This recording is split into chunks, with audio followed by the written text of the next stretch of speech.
Today we're going to be reading The Summer That Hikaru Died. Prologue. I'm gonna die.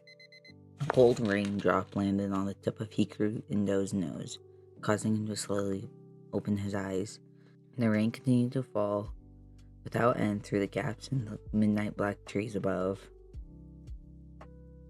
The sky darkened as if the ink has been dissolving into it, and the sound of far-off, howling wind reached his ears. Something sludge-like pushed its way past his heavy eyelids and entered his eyes. He managed to blink. His sight was bathed in the red, a strangely vivid red, despite the surrounding darkness. Ah, really? And I die? That was much clearer to him. He knew that his bones were broken in several places across his body. The sensation of his limbs had become terribly distant, yet he could still tell that his legs were twisted and sprawled out in impossible directions. The tip of the rain-soaked bamboo grass brushed against his cheeks. Hikaru barely recognized the sharp, stinging pain coursing throughout him. He gradually grew cold, starting from places of his body that were touching the wet ground. His life was draining away. Can't believe this is how I'm going out. Slipping after getting distracted by a tree that looked like a woman's body. Even with me walking around in the dark, there ain't no dumber way to die than like this. He wanted to laugh the whole thing off, but just plain stupid. The only sounds that escaped his parched throat were of course his croaks. First he thought about his father, to whom he apologized for not carrying out the duties in the Indo's family like he was supposed to.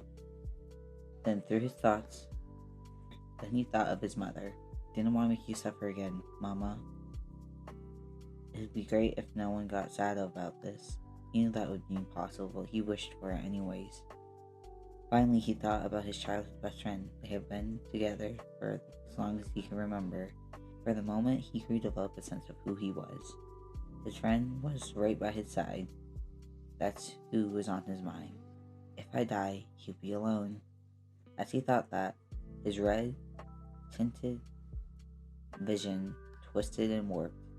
The sensation of a raindrop moistened his cheek, and I don't want to leave you alone, he exhaled. His breath turned white before disappearing by the rain. His vision then turned red again. He saw a mix of blood red and the inky black of the night sky, and he felt as if a giant hand was reaching out towards him. The hand was wiggling and squirming as it approached. Hikaru reached his own hand towards it. The sensation that had become so distant from him returned to his right hand, and then for a brief moment his fingertips burned hot. Then he thought, anyone will do, as long as they were take my place and stay by his side. Anyone will do.